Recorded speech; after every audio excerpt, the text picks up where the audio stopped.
She doesn't come to kill you. She comes to see if you're ready. Hey everyone. Welcome back to Myth or Real, the channel where we dive into forgotten legends, ancient creatures, and the deeper meanings behind myths. If you love mythology, mystery, and stories that blur the line between fear and truth, make sure to hit that like button and subscribe. It costs you nothing, but helps me more than you know. Today, we're uncovering a lesser-known figure from Greek mythology, a creature of the night, a whisper in the dark, the fearsome and mysterious Mormolyceia.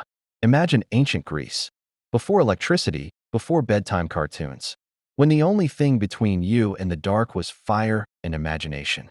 Parents didn't just say, "Go to bed." They said, "If you don't sleep, Mormolyceia will come for you." Mormolyceia wasn't just a myth.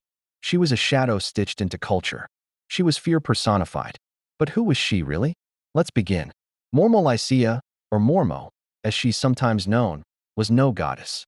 She wasn't a hero or a monster in the traditional sense. She was something far more primal.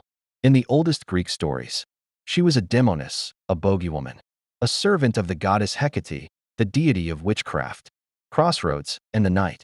Hecate didn't choose weaklings. She chose beings who understood the power of fear and the beauty of darkness. Mormolyceia was used to scare children into behaving.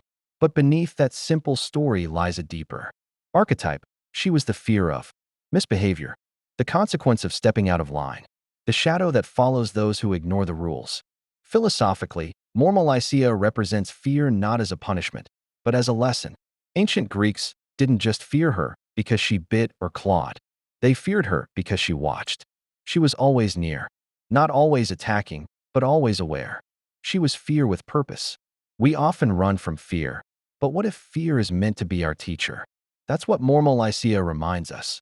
Sometimes, the thing in the dark isn't there to hurt you.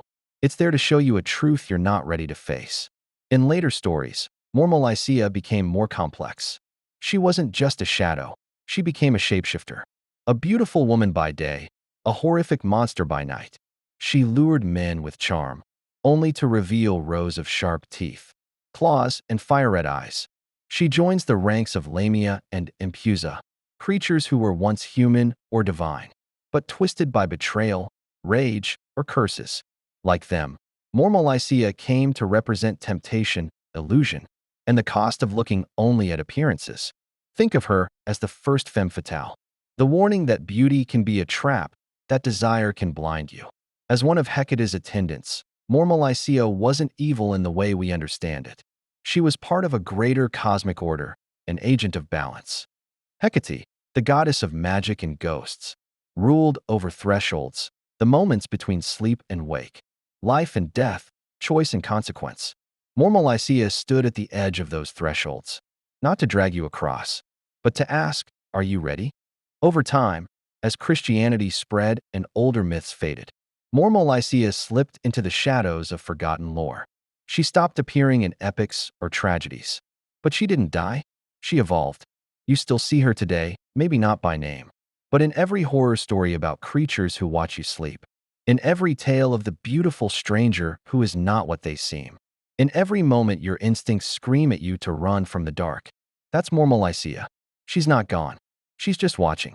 Unknown details, hidden aspects of the myth. Few people know that her name, Mormolyceia, comes from the Greek mormo, meaning a scary shape, and lyceia, meaning wolf-like or perhaps luminous. She was seen as part woman, part beast, sometimes with brass legs or a flaming tongue. She was never one fixed form. And that's the point. She was change. She was what you fear most. Even Plato mentioned her, using her as a metaphor for the things we're afraid to face in ourselves. What makes Mormolyceia fascinating is that she doesn't just live in story. She lives in the mind. In myth, she is fear. But in philosophy, she's a guide, a mirror to our own hidden darkness. In a world that often tells us to suppress fear, she teaches us to listen to it, to understand it, to walk with it. If this story resonated with you, if you felt that chill down your spine and that pull toward deeper thought, please hit the like button and subscribe. It's totally free, and it helps me continue exploring these forgotten corners of mythology.